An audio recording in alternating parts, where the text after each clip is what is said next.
আসসালামু আলাইকুম ওয়া রাহমাতুল্লাহি ওয়া বারাকাতুহু। বিসমিল্লাহির রহমানির রহিম।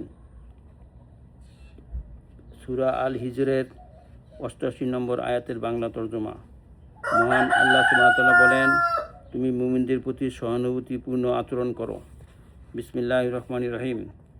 আদি ইবনে হাতিম রাদিয়াল্লাহু আনহু থেকে বর্ণিত, তিনি বলেন, রাসূলুল্লাহ সাল্লাল্লাহু আলাইহি ওয়াসাল্লাম বলেছেন, জাহান্নামের আগুন থেকে আত্মরক্ষা করো এক টুকরা খেজুরের বিনিময়ে হলেও। যে তাও দান করতে সক্ষম না হয়, সেজন্য অন্তত ভালো কথার দ্বারা নিজেকে জাহান্নাম থেকে বাঁচায়। বুখারী মুসলিম।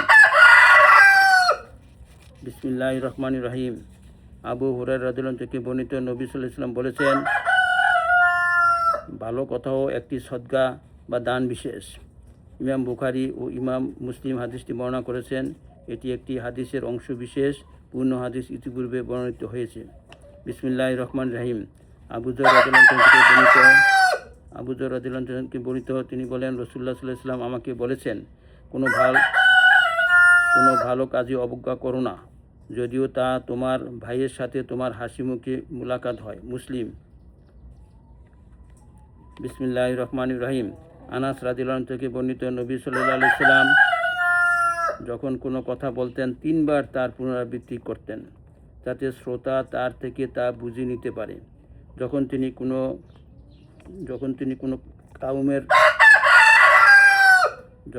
কোনো কাউমের গোত্রর নিকট আসতেন, তাদের সালাম করতেন এবং তিনি ৩ বার তাদের সালাম করতেন। বুখারী।